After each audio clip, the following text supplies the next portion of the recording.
I believe you had a beautiful Christmas day yesterday and it continues. Today is Sunday the 26th and it's Boxing Day. What a gift we have in the precious name of Jesus. Jesus has the real power today. Think about it. When Jesus died and he went to hell, he spoiled principalities and powers. He completely defeated the devil. And the devil is still defeated today. It doesn't matter what he tells you, it doesn't matter what it feels like, he's still defeated today. Get to discover the power in the name and the authority in the name of Jesus.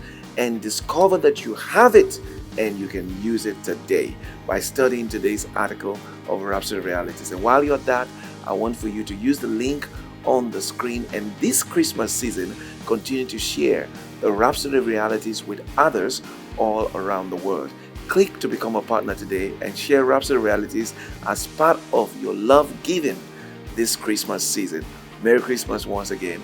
Love you. God bless you.